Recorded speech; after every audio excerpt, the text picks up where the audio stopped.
잠시 눈을 감아보세요. 지금 이 순간 당신의 마음속에 떠오르는 얼굴이 있나요? 늘 먼저 연락하고, 늘 먼저 챙겨주고, 늘 먼저 손 내밀었던 그 사람. 그런데 돌아오는 건 고마움이 아니라 이상하게도 허전함이었던 경험. 혹시 여러분도 그런 적 있으신가요? 잘해줄수록 더 가벼워지는 관계, 베풀수록 더 외로워지는 마음, 그리고 어느 날 문득 내가 왜 이러고 있지 하고 스스로에게 묻게 되는 순간, 우리는 어릴 때부터 이런 말을 들으며 자랐습니다.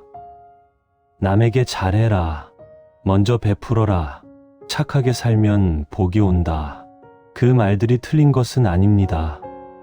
그런데 아무도 이 다음을 가르쳐주지 않았습니다. 어떻게 베풀어야 하는지, 얼마만큼 주어야 하는지, 그리고 나 자신을 잃으면서까지 주는 것이 과연 옳은 것인지. 지나친 호의는 집착이 되고, 집착은 괴로움이 되며, 괴로움은 복을 몰아낸다고. 법구경에는 이런 말씀이 있습니다. 어리석은 자는 평생 지혜로운 이를 섬겨도 진리를 알지 못한다. 마치 숟가락이 국의 맛을 모르듯이. 그렇습니다. 행위만으로는 부족합니다. 그 행위 뒤에 지혜가 있어야 합니다. 베푸는 것도 마찬가지입니다. 주는 행동 그 자체보다 어떤 마음으로 주는가, 얼마나 지혜롭게 주는가가 진짜 복덕을 결정합니다. 불교에서 복은 단순히 좋은 일이 생기는 것을 뜻하지 않습니다. 복은 내면의 고요한 마음의 균형, 그리고 지혜로운 행위가 쌓여 만들어지는 삶의 에너지입니다. 그리고 이 에너지는 놀랍게도 지혜 없이 베풀고 기대하며 주고 자신을 희생하는 방식으로는 결코 쌓이지 않습니다. 오히려 줄어듭니다. 부처님께서는 보시를 강조하셨지만 동시에 무주상보시를 말씀하셨습니다. 흔적을 남기지 않는 베푼, 대가를 바라지 않는 나눔, 나를 잃지 않으면서도 온전히 주는 것. 이것이 복을 지키는 베풀미입니다. 부처님은 이렇게 말씀하셨습니다. 자신을 사랑하는 사람만이 다른 이를 진정으로 사랑할 수 있다. 나를 비워가며 주는 사랑은 결국 두 사람 모두를 가난하게 만듭니다. 나를 먼저 채울 때 비로소 넘쳐 흐르는 것을 줄 수 있습니다. 그것이 진짜 보시입니다. 오늘 이 시간 우리는 함께 살펴볼 것입니다. 사람에게 너무 잘해주었을 때 왜 복이 떠나는지, 그 6가지 이유를 하나씩 천천히 깊이 들여다볼 것입니다. 그리고 그것이 단순한 인간관계의 문제가 아니라 우리가 삶을 어떻게 바라보는가, 나 자신을 어떻게 대하는가의 문제임을 알게 될 것입니다. 이 가르침은 누군가를 덜 사랑하라는 말이 아닙니다. 더 지혜롭게 사랑하라는 말입니다. 나를 잃지 않으면서 관계도 잃지 않는 방법, 베풀면서도 복이 떠나지 않는 삶의 태도, 그것을 오늘 부처님의 말씀을 통해 함께 찾아가겠습니다. 지금 이 순간 누군가를 위해 지쳐있는 당신에게 이 말씀을 먼저 전합니다. 당신은 이미 충분히 잘하고 있습니다. 이제는 자신에게도 그 친절을 돌려줄 시간입니다. 앞에서 우리는 이 주제가 왜 불편하게 느껴지는지, 그리고 왜 그 불편함 속에 진실이 숨어 있는지를 살펴봤습니다. 이제부터는 불교의 핵심 가르침을 하나씩 꺼내어 왜 사람에게 너무 잘해주면 복이 떠나는가를 깊이 파헤쳐 보겠습니다. 총 5가지 관점으로 나누어서 이야기하겠습니다. 각각의 관점은 독립적이기도 하지만 결국 하나의 큰 진리로 수렴됩니다. 끝까지 함께 가주시기 바랍니다. 첫 번째 관점입니다. 보시의 본질, 주는 행위가 집착이 될 때, 불교에서 가장 기본적인 수행 덕목 중 하나가 바로 보시입니다. 보시는 단순히 준다는 행위가 아닙니다. 보시에는 3가지가 있습니다. 재물을 나누는 재보시, 두려움을 없애주는 무외시, 그리고 진리를 알려주는 법보시. 이 3가지 보시가 제대로 이루어질 때 복덕이 쌓입니다. 그런데 경전에서는 보시에 반드시 따라붙는 조건이 있습니다. 바로 삼륜총정입니다. 삼륜총정이란 무엇인가? 주는 사람, 받는 사람, 그리고 주고받는 물건. 이 세 가지가 모두 깨끗해야 한다는 뜻입니다. 여기서 깨끗하다는 것은 물리적 청결이 아닙니다. 집착이 없어야 한다는 뜻입니다. 내가 줬다는 생각, 저 사람이 받았다는 생각, 내가 이것을 줬다는 생각, 이 세 가지 생각이 모두 사라질 때 비로소 진정한 보시가 됩니다. 그렇다면 우리가 너무 잘해줄 때는 어떤 상태입니까? 대부분의 경우 우리는 줄 때 무언가를 기대합니다. 감사 인사를 기대합니다. 상대방이 나를 좋아해 주기를 기대합니다. 혹은 내가 좋은 사람이라는 인정을 기대합니다. 심지어는 의식하지 못한 채 상대방이 나에게 의존하기를 바라는 마음이 있기도 합니다. 이것은 보시가 아닙니다. 이것은 거래입니다. 형태만 보시처럼 보이는 거래입니다. 거래에는 복이 쌓이지 않습니다. 오히려 소진됩니다. 더 깊이 들어가 보겠습니다. 너무 잘해준다는 행위에는 종종 나의 존재감을 확인받으려는 욕구가 숨어 있습니다. 내가 없으면 안 된다는 느낌, 내가 중요한 사람이라는 확인, 내가 사랑받고 있다는 증거, 이 모든 것을 줌이라는 행위로 얻으려 하는 것입니다. 불교적으로 말하면 이것은 아상의 강화입니다. 나라는 고정된 실체가 있다는 착각을 더욱 단단하게 만드는 행위입니다. 아상이 강해질수록 고통도 커집니다. 그리고 복은 그 반대 방향으로 흘러갑니다. 여기서 중요한 통찰이 있습니다. 주는 행위 자체는 선합니다. 그러나 주는 행위가 자아를 유지하고 강화하는 수단이 될 때 그것은 선업이 아닌 아집의 연장이 됩니다. 복은 자아가 내려놓아질 때 들어오는 것이지 자아가 부풀어 오를 때 들어오는 것이 아닙니다. 두 번째 관점입니다. 업의 흐름, 상대방의 업을 가로막는 행위. 불교의 세계관에서 모든 존재는 자신만의 업을 지고 있습니다. 그 업은 과거의 원인이 현재의 결과로 나타나는 것이고 현재의 행위가 미래의 결과를 만들어가는 것입니다. 이 업의 흐름은 누구도 대신해 줄 수 없습니다. 부모도, 친구도, 스승도 대신해 줄 수 없습니다. 그런데 우리가 누군가에게 너무 잘해줄 때 우리는 종종 그 사람이 마땅히 겪어야 할 것들을 대신 처리해 줍니다. 그 사람이 실패를 통해 배워야 할 것을 우리가 막아줍니다.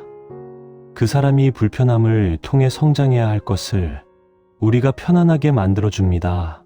그 사람이 결핍을 통해 자기 자신을 발견해야 할 것을 우리가 채워줍니다. 이것이 왜 문제인가? 겉으로 보면 친절이고 사랑입니다. 그러나 깊이 들여다보면 그것은 상대방의 업의 흐름을 막는 행위입니다. 상대방이 자신의 씨앗을 직접 심고 물을 주고 열매를 거두어야 하는데 우리가 자꾸 끼어들어서 그 과정을 단축시키거나 없애버리는 것입니다. 강물을 생각해 보십시오. 강물은 스스로 흘러야 합니다. 때로는 돌부리에 부딪히고 때로는 좁은 협곡을 지나고 때로는 가뭄으로 수위가 낮아지기도 합니다.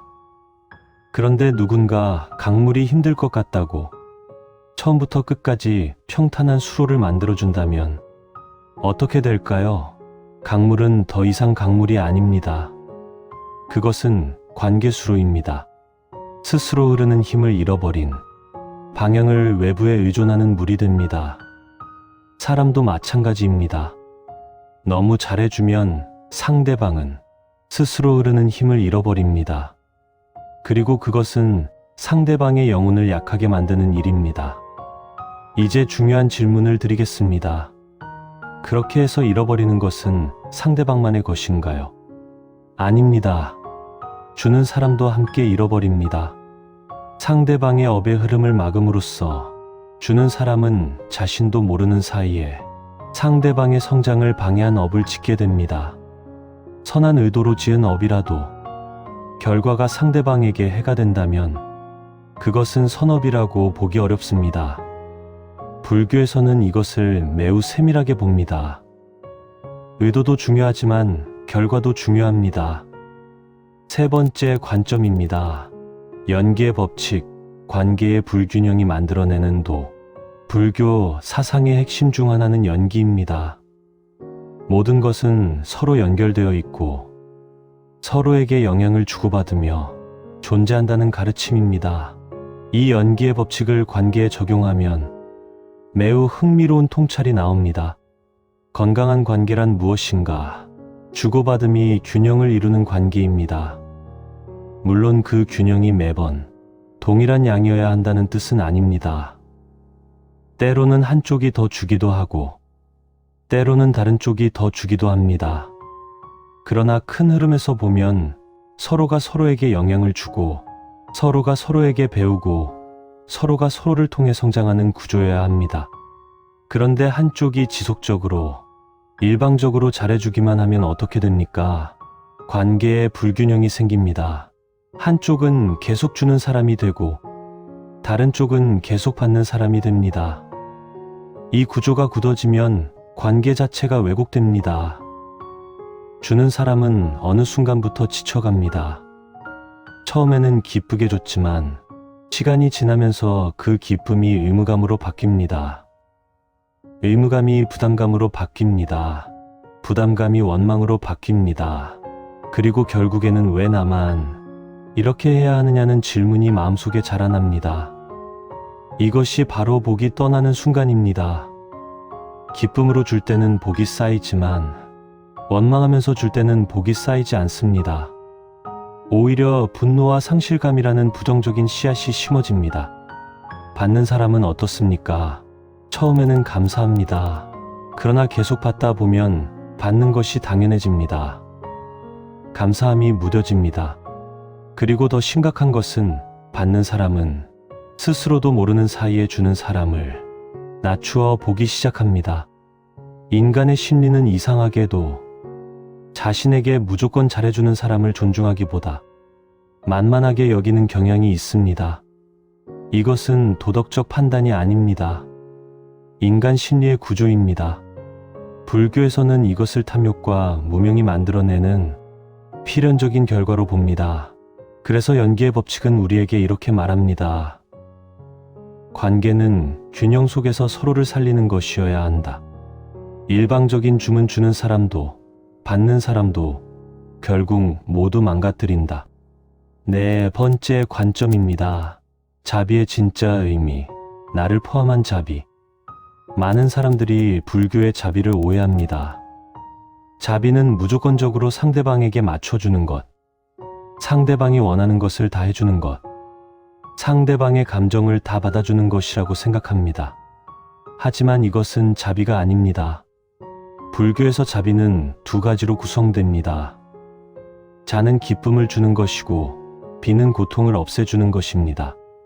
그런데 여기서 핵심은 진짜 기쁨과 진짜 고통 제거가 무엇인지를 알아야 한다는 점입니다. 상대방이 원하는 것을 다 들어주는 것이 항상 진짜 기쁨을 주는 것은 아닙니다. 지금 이 순간의 욕구를 충족시켜주는 것이 장기적으로 그 사람에게 고통을 줄 수 있습니다. 아이가 사탕을 원한다고 해서 사탕만 먹여주는 것이 자비가 아닌 것처럼 상대방이 원하는 것을 다 해주는 것이 자비가 아닐 수 있습니다. 더 나아가 불교의 자비에는 반드시 자기 자신도 포함되어야 합니다. 자신을 희생하면서 상대방만을 위하는 것은 불교적 자비가 아닙니다. 왜냐하면 자신도 소중한 존재이기 때문입니다. 자신에 대한 자비, 자기 자신을 사랑하고 돌보는 것 없이는 진정한 의미에서 타인을 자비롭게 대할 수 없습니다. 이것을 현대적 언어로 표현하면 경계라는 말로 설명할 수 있습니다. 경계는 이기적인 것이 아닙니다. 경계는 자신과 상대방 모두를 지키는 지혜입니다. 나의 한계를 알고 나의 에너지를 아끼고 나의 감정을 돌보는 것. 이것이 있어야 지속 가능한 자비가 됩니다. 경계 없이 퍼주는 자비는 결국 소진으로 끝납니다. 소진된 사람은 더 이상 아무에게도 자비를 베풀 수 없습니다. 그래서 불교는 이렇게 말합니다. 자신을 사랑하듯 남을 사랑하라. 이 말의 순서를 잘 보십시오. 자신을 사랑하는 것이 먼저입니다. 자신을 사랑하지 않는 사람은 남을 사랑하는 것처럼 보이는 행위를 하면서도 실제로는 상대방을 이용하거나 상대방에게 의존하고 있는 경우가 많습니다. 자신을 먼저 채워야 넘쳐흘러서 남에게 줄 수 있습니다. 자신이 비어있는 채로 주는 것은 결국 자신도 망가뜨리고 상대방도 망가뜨립니다. 5번째 관점입니다. 무상의 가르침, 집착 없이 관계하는 법. 불교의 3가지 핵심 가르침 중 하나가 무상입니다. 모든 것은 변한다. 고정된 것은 없다. 영원한 것은 없다. 이 무상의 가르침을 관계에 적용하면 무엇이 보입니까? 관계도 변합니다. 지금 내가 너무 잘해주는 이 사람과의 관계도 언젠가는 변합니다. 내가 아무리 잘해주어도 그 사람이 내 곁을 떠날 수 있습니다. 내가 아무리 희생해도 그 관계가 내가 원하는 방식으로 유지되지 않을 수 있습니다. 이것이 무상의 현실입니다. 그런데 너무 잘해주는 사람은 대개 이 무상을 받아들이지 못합니다. 그들은 자신이 잘해줌으로써 그 관계를 붙잡으려 합니다. 상대방이 떠나지 않도록 붙잡으려 합니다. 내가 이렇게 잘해주는데 설마 떠나겠어? 내가 이렇게 희생하는데 설마 배신하겠어? 이런 생각이 깔려있는 것입니다. 이것은 무상을 거부하는 마음입니다. 변하는 것을 변하지 않게 하려는 허무한 집착입니다. 불교에서는 이러한 집착이 바로 고통의 근원이라고 합니다. 애착이 강할수록 그 관계가 변할 때 받는 충격도 큽니다. 너무 잘해주는 행위 뒤에 이런 집착이 있다면 그것은 복을 쌓는 행위가 아니라 고통의 씨앗을 심는 행위입니다. 그렇다면 어떻게 해야 하는가? 불교는 집착 없는 사랑을 이야기합니다. 이것은 차갑게 대하라는 뜻이 아닙니다. 뜨겁게 사랑하되 그 결과에 집착하지 말라는 뜻입니다. 충분히 주되 그 대가를 기대하지 말라는 뜻입니다. 진심으로 대하되 상대방이 내 뜻대로 반응해야 한다는 기대를 내려놓으라는 뜻입니다. 이것이 실천되면 어떤 일이 벌어지는가? 줄 때 기쁩니다. 받지 못해도 흔들리지 않습니다. 관계가 변해도 평온합니다. 이 상태에서 베푸는 것이 진정한 보시이고 이 상태에서 쌓이는 것이 진정한 복입니다. 이제 이 5가지 관점을 하나로 묶어보겠습니다. 첫째, 집착에서 비롯된 주문 보시가 아니라 거래입니다. 둘째, 상대방의 성장을 막는 주문 선의로 포장된 방해입니다. 셋째, 일방적인 주문 관계의 불균형을 만들고 결국 두 사람 모두를 망가뜨립니다. 넷째, 자신을 소진시키는 자비는 진짜 자비가 아닙니다. 다섯째, 집착을 숨긴 주문 무상을 거부하는 행위이며 고통의 씨앗입니다. 이 5가지가 동시에 작동할 때 복은 쌓이지 않습니다. 복은 오히려 천천히 떠납니다. 여기서 한 가지를 더 이야기해야 합니다. 복이 떠난다는 것이 단순히 물질적인 것이 줄어든다는 의미가 아닙니다. 불교에서 복은 훨씬 더 넓은 개념입니다. 마음의 평화, 관계의 건강함, 삶의 의미와 방향, 자신에 대한 신뢰, 이 모든 것이 복에 포함됩니다. 그리고 너무 잘해주는 패턴을 반복하다 보면 이 모든 것들이 서서히 줄어들기 시작합니다. 마음의 평화가 줄어듭니다. 왜냐하면 항상 상대방의 반응을 살피고 인정을 기다리고 배신당할까봐 두려워하기 때문입니다. 관계의 건강함이 줄어듭니다. 왜냐하면 진짜 자신을 보여주는 것이 아니라 잘해주는 사람이라는 역할을 연기하고 있기 때문입니다. 삶의 의미가 흔들립니다. 왜냐하면 자신의 삶이 아닌 상대방의 삶을 중심으로 살아가고 있기 때문입니다. 자신에 대한 신뢰가 무너집니다. 왜냐하면 아무리 잘해줘도 원하는 결과가 오지 않을 때 자신이 부족하다는 생각이 자라나기 때문입니다. 이것이 복이 떠나는 과정입니다. 그렇다면 어떻게 해야 복이 머무는가? 어떻게 해야 진짜 보시가 되는가? 답은 의외로 단순합니다. 줄 때 아무것도 기대하지 않아야 합니다. 줄 수 없을 때는 주지 않아야 합니다. 상대방이 스스로 해야 할 것은 내버려 두어야 합니다. 자신을 먼저 돌봐야 합니다. 관계가 변하는 것을 두려워하지 않아야 합니다. 이것이 말처럼 쉽지 않다는 것을 압니다. 특히 오랫동안 너무 잘해주는 패턴으로 살아온 사람에게는 이것이 마치 자신의 정체성을 부정하는 것처럼 느껴질 수 있습니다. 나는 원래 이런 사람인데 이렇게 하지 않으면 내가 누구냐는 생각이 들 수 있습니다. 바로 그 지점이 불교 수행이 시작되는 곳입니다. 나는 이런 사람이다라는 고정된 자아관을 내려놓는 것, 내가 잘해주는 사람이어야 한다는 역할에서 벗어나는 것, 그 역할 없이도 나는 충분히 가치 있는 존재라는 것을 아는 것, 이것을 알게 될 때 비로소 진짜 보시가 가능해집니다.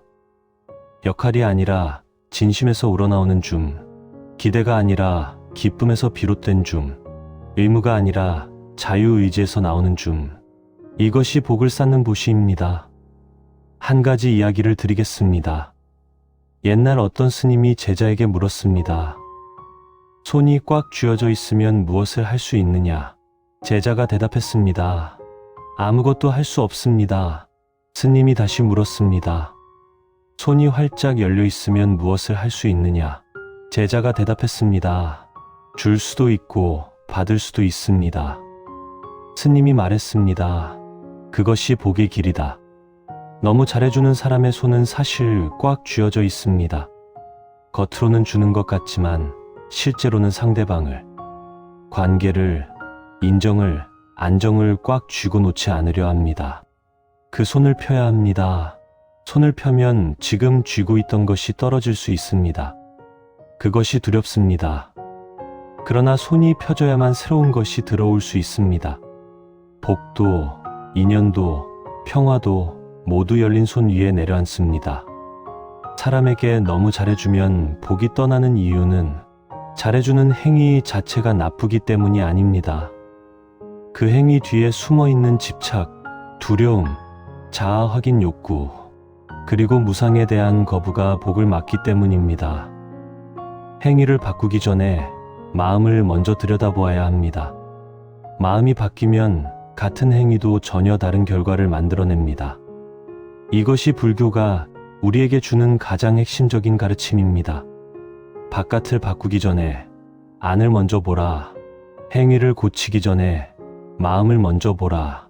그 마음을 보는 연습, 그것이 바로 수행입니다. 그리고 그 수행이 쌓일 때 복은 억지로 구하지 않아도 자연스럽게 찾아옵니다. 이제 조금 더 깊은 곳으로 들어가 보겠습니다. 앞에서 우리는 5가지 관점으로 왜 너무 잘해주면 복이 떠나는지를 살펴봤습니다. 그런데 여기서 한 가지 더 짚고 넘어가야 할 것이 있습니다. 바로 이 패턴이 어디서 시작되는가 하는 문제입니다. 왜 어떤 사람들은 반복적으로 너무 잘해주는 패턴 속에 갇히는가? 그 뿌리를 보지 않으면 아무리 좋은 가르침을 들어도 행동은 바뀌지 않습니다. 불교에서는 모든 습관적 행동의 뿌리를 업식이라고 합니다. 업식은 오랜 시간 반복된 행위와 생각이 마음속 깊은 곳에 새겨진 흔적입니다. 마치 오래된 강줄기가 땅에 깊은 골을 만들어 놓듯이 반복된 패턴은 마음속에 깊은 골을 만듭니다. 물은 항상 낮은 곳으로 흐르듯 마음도 익숙한 골을 따라 흐릅니다. 너무 잘해주는 패턴을 가진 사람들의 마음속에는 대개 공통된 골이 파여 있습니다. 나는 충분하지 않다는 느낌입니다. 내가 그냥 존재하는 것만으로는 사랑받을 수 없다는 두려움입니다. 뭔가를 해줘야만, 뭔가를 줘야만, 뭔가에 쓸모가 있어야만 이 관계가 유지된다는 믿음입니다. 이것은 의식적인 생각이 아닙니다. 너무 깊이 새겨져 있어서 본인조차 그것이 믿음인지 모르는 경우가 많습니다. 그냥 삶의 방식처럼 느껴집니다. 불교에서는 이것을 근본 무명이라고 합니다. 자신의 본래 모습을 모르는 것입니다. 자신이 이미 충분하다는 것, 자신이 본래 온전하다는 것, 자신이 존재 자체로 가치 있다는 것을 모르는 것입니다. 이 무명이 있는 한 외부로부터 끊임없이 확인을 구하게 됩니다. 그리고 그 확인을 구하는 방식 중 하나가 바로 너무 잘해주는 행동입니다. 이것을 알면 너무 잘해주는 사람을 향해 왜 그렇게 살아요라고 쉽게 말할 수 없게 됩니다. 그것은 그 사람이 약해서가 아닙니다. 그것은 그 사람이 오랫동안 자신의 가치를 외부에서 확인해야 했던 삶을 살아왔기 때문입니다. 그러니 이 이야기를 듣고 있는 여러분 중에 내 이야기인 것 같다고 느끼는 분이 계시다면 자신을 탓하지 마십시오. 그 패턴은 여러분이 선택한 것이 아니라 여러분이 살아내기 위해 만들어낸 방식이었을 수 있습니다. 그러나 이제는 달라질 수 있습니다. 불교 수행의 핵심은 바로 이 업식을 바꾸는 데 있습니다. 오래된 골을 메우고 새로운 골을 파는 것입니다. 그리고 그 첫 번째 작업은 항상 알아차림에서 시작됩니다. 알아차림이란 무엇인가? 내가 지금 무언가를 줄 때 잠깐 멈추고 스스로에게 묻는 것입니다. 나는 지금 왜 이것을 하고 있는가? 진짜 기쁨에서 나오는 것인가? 아니면 두려움에서 나오는 것인가? 상대방을 위한 것인가? 아니면 나의 불안을 달래기 위한 것인가? 이 질문을 매번 완벽하게 답할 필요는 없습니다. 다만 그 질문을 던지는 습관 자체가 마음속에 오래된 골을 서서히 바꾸기 시작합니다. 처음에는 이 질문이 불편할 수 있습니다. 왜냐하면 그 답이 내가 듣고 싶지 않은 것일 수 있기 때문입니다. 나는 두려움 때문에 이것을 하고 있다는 사실을 직면하는 것은 쉽지 않습니다. 그러나 그 직면이 변화의 시작입니다. 불교에서는 이것을 용기 있는 수행이라고 합니다. 자신의 내면을 정직하게 보는 용기, 그리고 그 다음 단계는 천천히 조금씩 주지 않는 연습을 하는 것입니다. 이것이 이기적인 것처럼 들릴 수 있습니다. 그러나 사실은 정반대입니다. 주지 않는 연습은 자신을 사랑하는 연습이고 상대방을 존중하는 연습이며 관계를 건강하게 만드는 연습입니다. 처음에는 불편한 감정이 올라올 수 있습니다. 그러나 그 불편함을 통과하면 반대편에 새로운 자유가 있습니다. 내가 주지 않아도 이 관계가 유지될 수 있다는 것을 경험하는 순간 비로소 진짜 관계가 보이기 시작합니다. 그리고 진짜 관계 위에서 베푸는 것이 진짜 보시이고 진짜 복입니다. 한 가지만 더 드리고 마무리하겠습니다. 불교에는 회양이라는 개념이 있습니다. 내가 쌓은 공덕을 나 혼자 갖지 않고 모든 존재에게 돌려보내는 것입니다. 이것이 왜 중요한가? 회양은 내가 쌓은 복을 더욱 크게 만들기도 하지만 그보다 더 중요한 것은 회양을 하는 그 마음 자체가 복을 만들기 때문입니다. 내가 한 선한 행위의 결과를 나 혼자 누리겠다는 마음을 내려놓는 것, 이것이 바로 아집을 녹이는 수행이고 이 수행이 쌓일 때 복은 자연스럽게 넘쳐흘러 돌아옵니다. 너무 잘해주는 행위와 회양은 겉으로 보면 비슷해 보일 수 있습니다. 둘 다 무언가를 내어주는 행위입니다. 그러나 그 뿌리가 전혀 다릅니다. 너무 잘해주는 행위의 뿌리는 두려움과 집착입니다. 회양의 뿌리는 자유와 내려놓음입니다. 같은 손짓이라도 그 손짓이 어디서 나오는지에 따라 전혀 다른 결과를 만들어냅니다. 복은 행위의 형태를 보지 않습니다. 복은 그 행위의 뿌리를 봅니다. 그러니 오늘 이 이야기를 듣는 여러분께 드리고 싶은 마지막 말은 이것입니다. 덜 잘해주라는 것이 아닙니다. 다르게 잘해주라는 것입니다. 두려움이 아닌 사랑에서, 집착이 아닌 자유에서, 의무가 아닌 기쁨에서 출발하는 중, 그것이 복을 부르는 줌입니다. 그리고 그 줌은 결코 복을 떠나게 하지 않습니다. 우리가 지금까지 이야기한 것들은 대부분 너무 잘해주는 행위의 문제점을 다루었습니다. 그런데 여기서 반드시 짚고 넘어가야 할 것이 있습니다. 너무 잘해주는 관계에는 반드시 두 사람이 있다는 것입니다. 주는 사람이 있고 반드시 받는 사람이 있다는 것입니다. 그리고 불교적 관점에서 보면 받는 사람의 역할도 이 구조를 만들어내는 데 깊이 연루되어 있습니다. 받는 사람은 왜 계속 받기만 하는가? 처음에는 단순히 상대방이 주니까 받는 것처럼 보입니다. 그러나 깊이 들여다보면 받는 사람도 자신만의 업식을 따라 움직이고 있습니다. 받는 것이 익숙한 사람이 있습니다. 어릴 때부터 누군가 자신을 위해 모든 것을 해주는 환경에서 자란 사람입니다. 그 사람에게 받는 것은 자연스러운 일입니다. 요구하는 것이 당연한 일입니다. 이것이 잘못이 아닙니다. 다만 그 사람도 자신의 업식 안에서 움직이고 있는 것입니다. 그런데 여기서 중요한 것이 있습니다. 주는 사람이 자꾸 주면 받는 사람의 업식은 더욱 강화됩니다. 받는 것이 더욱 당연해집니다. 스스로 하려는 의지가 더욱 약해집니다. 이것은 받는 사람의 성장을 막는 일입니다. 그리고 앞서 이야기했듯이 상대방의 성장을 막는 것은 주는 사람 입장에서도 좋지 않은 업을 짓는 일입니다. 그러므로 진짜 자비는 때로 주지 않는 것입니다. 상대방이 스스로 할 수 있는 것을 대신해주지 않는 것입니다. 상대방이 불편해하는 것을 보면서도 그 불편함을 그대로 두는 것입니다. 이것이 잔인하게 느껴질 수 있습니다. 그러나 불교적으로 보면 이것이 더 깊은 차원의 사랑입니다. 눈앞의 불편함을 없애주는 것이 아니라 그 사람이 자신의 힘으로 불편함을 통과할 수 있도록 믿어주는 것. 그것이 진짜 존중입니다. 부모와 자식의 관계를 생각해 보세요. 아이가 걸음마를 배울 때 부모는 아이가 넘어지는 것을 막지 않습니다. 막으면 아이는 걷는 법을 배우지 못합니다. 넘어지고 일어나고 다시 넘어지고 다시 일어나는 과정 속에서 아이는 걷는 법을 배웁니다. 이것이 자연의 이치입니다. 업의 이치입니다. 인간관계에서도 마찬가지입니다. 상대방이 자신의 삶에서 넘어지고 일어날 기회를 빼앗는 것은 아무리 좋은 의도라도 결국 그 사람의 삶을 약하게 만드는 일입니다.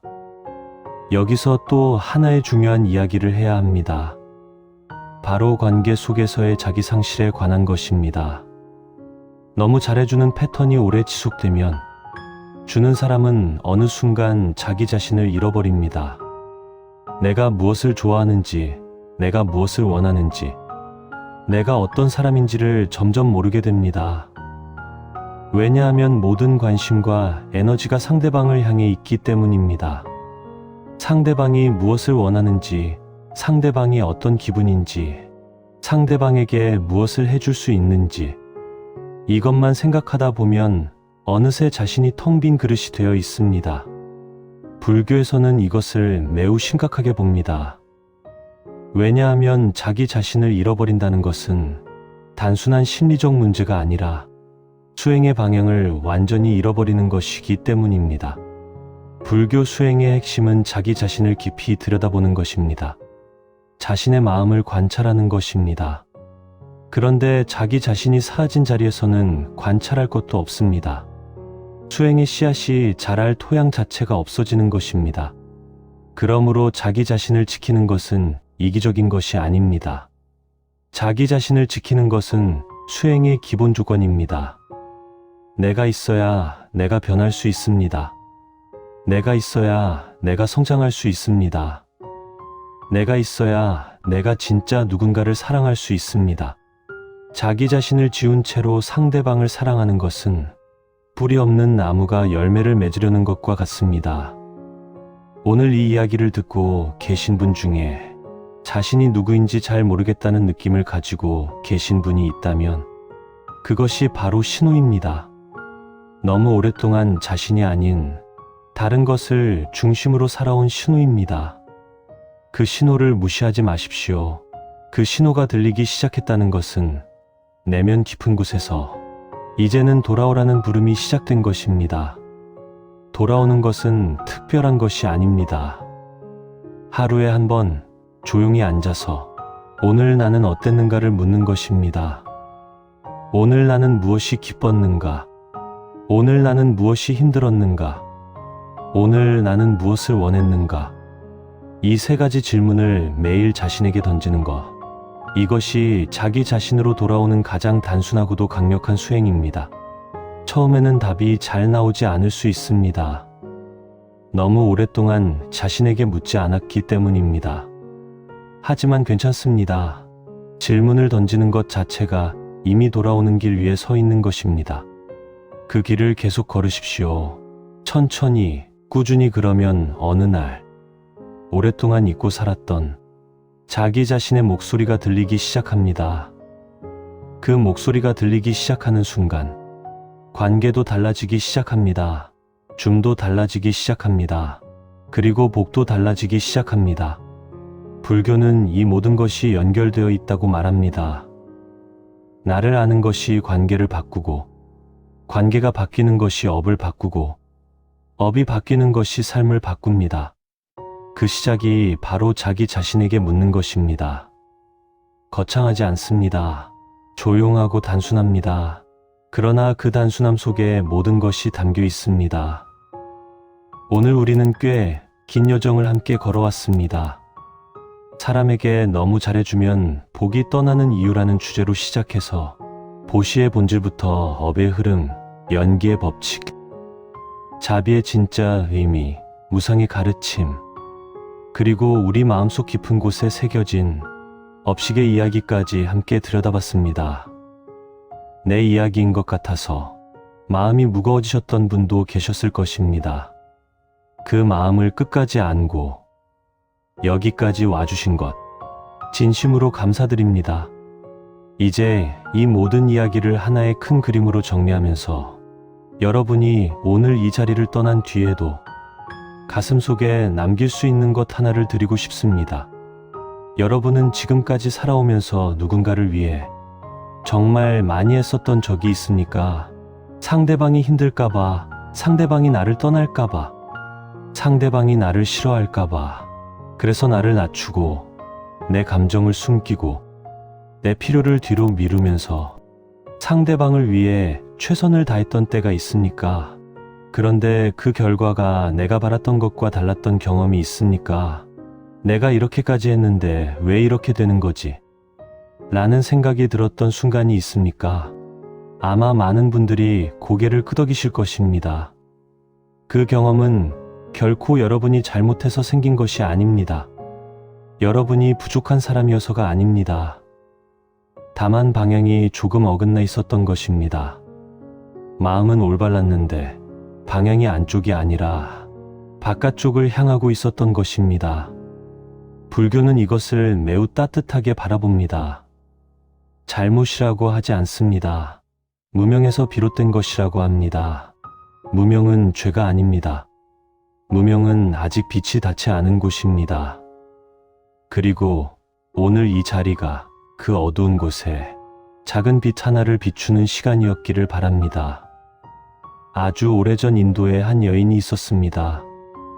그 여인은 마을에서 가장 헌신적인 사람으로 알려져 있었습니다. 가족을 위해서라면 무엇이든 했습니다. 이웃을 위해서라면 자신의 것을 아낌없이 내주었습니다. 마을 사람들은 그 여인을 칭찬했고 그 여인은 그 칭찬 속에서 자신의 존재를 확인했습니다. 그런데 어느 날 그 여인이 스님을 찾아왔습니다. 눈에는 눈물이 가득했습니다. 스님, 저는 평생 남을 위해 살았습니다. 그런데 왜 이렇게 외롭습니까? 왜 이렇게 허합니까? 왜 아무도 진짜 저를 봐주지 않는 것 같습니까? 스님은 한동안 말없이 그 여인을 바라보다가 물었습니다. 당신은 남에게 줄 때 자신에게도 준 적이 있습니까? 여인은 대답하지 못했습니다. 스님이 다시 말했습니다. 우물이 물을 퍼주려면 우물 안에 물이 있어야 합니다. 그런데 당신은 우물 안을 한 번도 들여다본 적이 없습니다. 물이 있는지 없는지도 모른 채 계속 퍼주기만 했으니 지금 당신이 느끼는 그 공허함은 우물 바닥이 드러난 것입니다. 그 여인은 그 말을 듣고 한참을 울었다고 합니다. 그리고 그날부터 그 여인의 삶이 조금씩 달라지기 시작했습니다. 남에게 주기 전에 자신에게 먼저 묻기 시작했습니다. 나는 지금 어떤가? 나는 지금 무엇이 필요한가? 나는 지금 괜찮은가? 이것이 수행의 시작입니다. 거창한 것이 아닙니다. 자신에게 묻는 것, 그것이 시작입니다.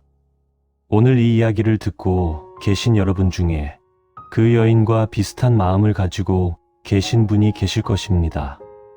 평생 남을 위해 살았는데 왜 이렇게 허한가? 이렇게 잘해줬는데 왜 돌아오는 것이 없는가? 이렇게 희생했는데 왜 아무도 알아주지 않는가?